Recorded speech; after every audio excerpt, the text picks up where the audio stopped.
This is the Riva in Split, Croatia. The usual sunny Saturday just before noontime mob scene. Temperature's probably about 55. Feels a little warmer because the sun is reflecting off the perfectly smooth waters of the harbor of Split, the Adriatic Sea. You can see a yacht over there and one of the big Jadrolinja ferries that ply these waters between Split and the many islands that are just off the coast. And this is the Riva, as they call it here.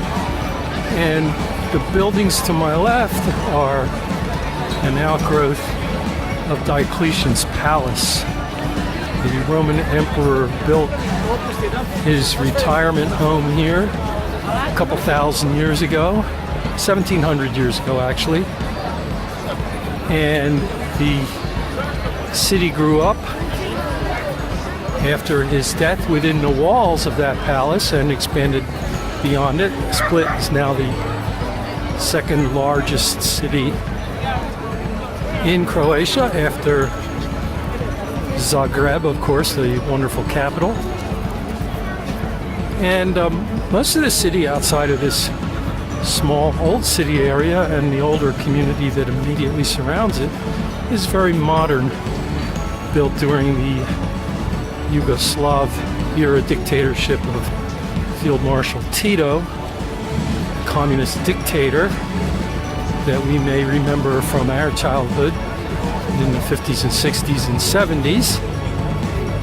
And it's a pretty chaotic scene. Then, of course, after the fall of communism, the city continued to grow in a rather haphazard fashion. A lot of modern, nondescript concrete apartment buildings, multiple story buildings from 5 stories to 15 stories. Most places very dense, not very imaginative. So once you get outside of this charming center, Split is pretty nondescript, but it's definitely fun to be down in this part of town. Inside the walls of the palace especially, it's amazing.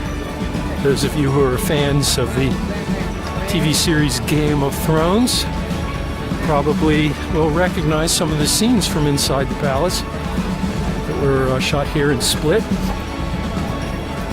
A week from now I'm going to be in Dubrovnik, where many of the scenes from Game of Thrones were filmed, but Split was also the scene of a few.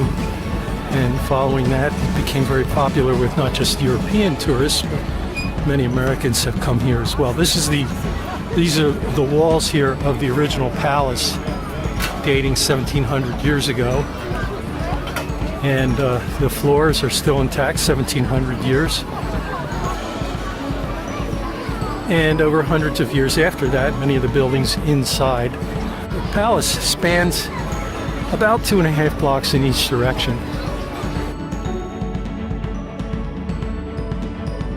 This is the outdoor market at Split. As you can see, you can buy all kinds of merchandise.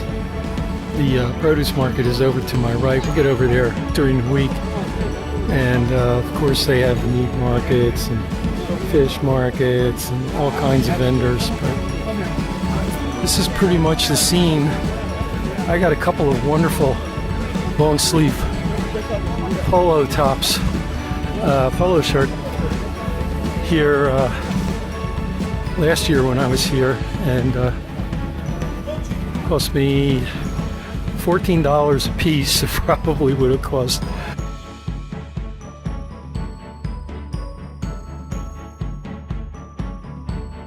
ten times as much at home in the U.S.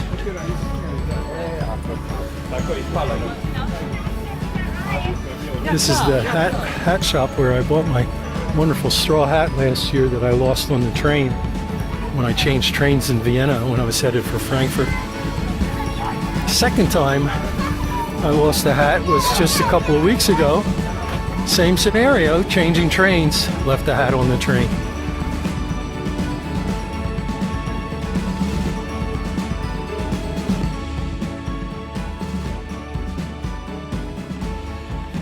Here we are behind the rear of Diocletian's palace. You can see the no problem. You can see the original walls, along with the original 1700-year-old air conditioning units. And we're going to take a walk inside there momentarily. So here's one of the entrances to the rear of the palace, and we're going to walk through this courtyard. Let's see up here, there's an open portal, and these walls are, I don't know, 7-8 feet thick. And now we are inside the walls of the palace, where the original city grew up. Many of these buildings are 1,000 years old or more. Let's take a walk through here. There's a courtyard back here. Big sports town is Split. They celebrate their football team, or soccer as we know it, called the Hajduk. And apparently there's a rugby following here as well. You can see this courtyard is probably very busy in the summertime. Not that many folks here in the winter, but Split being a city of close to 200,000 with a metro area of several hundred thousand, there's always plenty of people in town.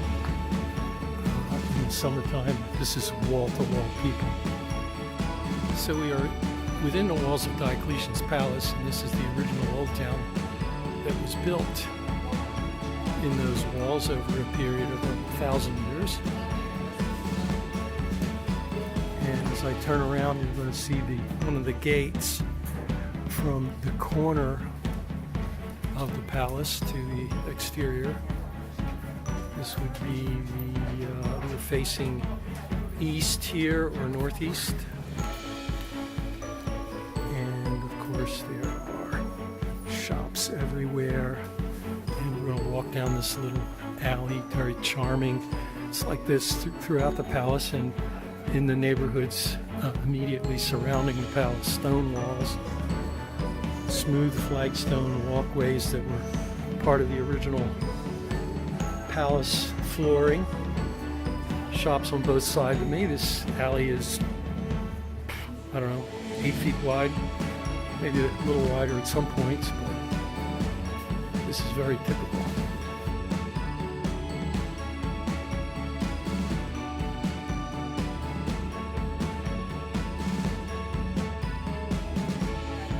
In this courtyard, we have the usual scene of the 1,000-year-old clotheslines with 800-year-old underwear hanging from them, still not dry due to the lack of sunshine. Here in the central courtyard of Diocletian's palace, you see some of the original architecture that has withstood the ravages of the ages, and of course the Catholic Church came along, took it over, and we have the Cathedral of Split behind these arches with this signature bell tower that is the main feature of the Split skyline as you're coming in from the harbor. It's a photograph that has been taken millions of times, and it's iconic for Split. Beautiful.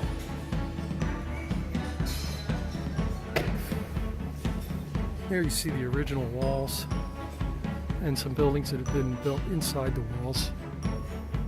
Actually, on the palace is 2 stories or more, but there's actually buildings that were built on the 2nd floor, which are behind this archway. And I'll take you up there at some point. Let's go down the basement. These braces have been put up to prevent the walls of these ancient buildings from collapsing. You'll see these in several places throughout the palace, the old city. And here we have the entrance to the catacombs, which have been fully restored. The original structural foundation and basement of the palace. I'm going to take a walk down there. Very steep, so I'll get back with you in a second.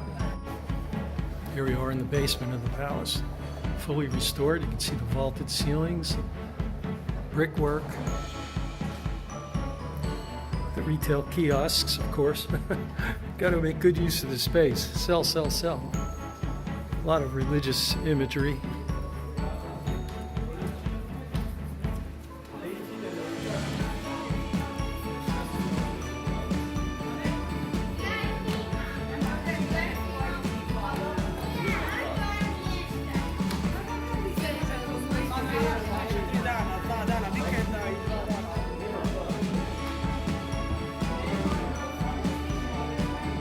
1,700 years ago this was built.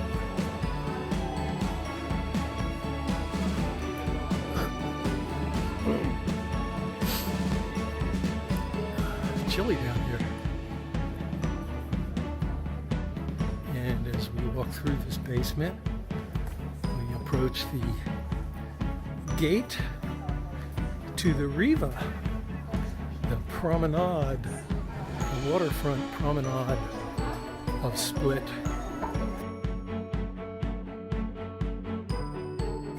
Always vibrant, full of people enjoying the cafe lifestyle that is such a trademark of Croatian life. Everywhere, every city, every town, 2 or 3 bar cafes on every block. And when you say bar cafe, what do you mean? Well, they serve 2 products, coffee and alcohol. If you want something to eat, you got to go somewhere else. There's a few hybrids. Some of the bakeries sell coffee. Most of the bakeries sell coffee, actually, but not alcohol. But the signature is the bar cafe. And there's always people in them every hour of every day. I think of all the places I've been in Europe, the cafe lifestyle in Croatia, and particularly in the capital of Zagreb, but certainly also here in Split, is dominant cultural feature of life in this country.